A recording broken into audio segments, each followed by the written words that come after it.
Hello students, let's begin with our question. तो question में हमें कुछ कर्व सरफेस दे रखी हैं और क्वेश्चन ने बोला है कि ये कर्व सरफेस रिप्रेजेंट करती हैं इक्विपोटेंशियल सरफेसेस को। इक्विपोटेंशियल सरफेस क्या होती हैं? जिसमें पूरी सरफेस में पोटेंशियल जो है सेम रहता है, इक्वल रहता है। और एक चार्ज को हम लेकर जा रहे हैं इन्हीं इक्विपोटेंशियल सरफेस के थ्रू एक जगह से दूसरी जगह पर। जैसे कि चार्ज को 4 डिफरेंट पाथ से ले जाया गया है, A, B, C and D।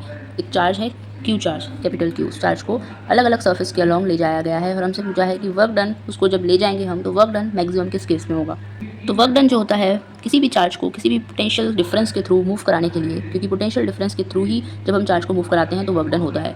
तो वो कितना होता है? वो होता है Q into delta we. Q charge का मैग्नीट्यूड है जिस चार्ज को हम मूव करा रहे हैं, और डेल्टा वी उन 2 पॉइंट के बीच का पोटेंशियल डिफरेंस है जिन 2 पॉइंट के बीच में उस चार्ज को मूव कराया गया है। ओके, तो हम जिस चार्ज का मैग्नीट्यूड जो सेम रहेगा यहाँ पर वर्क डन में, क्योंकि एक ही चार्ज है जिसको हम हर केस में ए बी सी डी में हम सेम ही चार्ज को लेकर गए हैं, तो वर्क डन किस पर डिपेंड करेगा? डायरेक्टली डेल्टा वी पर डिपेंड करेगा। Work done will be directly proportional to delta V, यानी कि जिसका डेल्टा वी ज़्यादा होगा उसका वर्क डन भी ज़्यादा होगा। तो हम ए बी सी डी चारों केसेस के लिए डेल्टा वी फाइंड कर लेते हैं।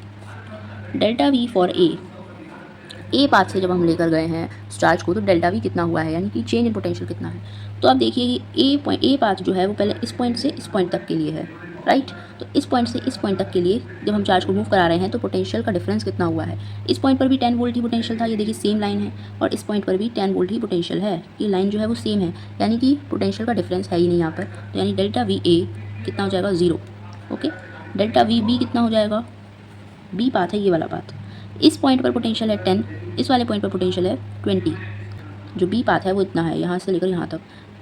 तो पोटेंशियल का डिफरेंस कितना हो गया? 20 minus 10, 20 minus 10 equals to 10 volt. अब डेल्टा वी सी की बात करते हैं। सी पॉइंट है यहाँ से लेकर यहाँ तक, सी पाथ। तो फाइनल इनिशियल पोटेंशियल कितना है इसका? 10, फाइनल पोटेंशियल है 40। तो पोटेंशियल डिफरेंस कितना हो गया सी पाथ के लिए? 40 माइनस 10 दैट इज़ 30 वोल्ट। अब बात करते हैं डेल्टा वी डी की। वी डी जो डी पाथ है वो इतना है यहाँ से लेकर यहाँ तक। इस पॉइंट पर पोटेंशियल है 10, जो फाइनल पोटेंशियल है वो है 30। तो पोटेंशियल डिफरेंस कितना हो गया? 30 माइनस 10 दैट इज़ 20 वोल्ट। अब वर्क डन डायरेक्टली प्रोपोर्शनल है डेल्टा वी के। डेल्टा वी किस में ज़्यादा है? 0, 10, 30, 20 किस में ज़्यादा है?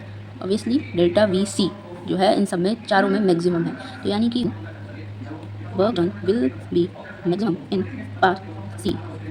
ओके, तो यही हमारा आंसर हो जाएगा, option number C. Thank you so much.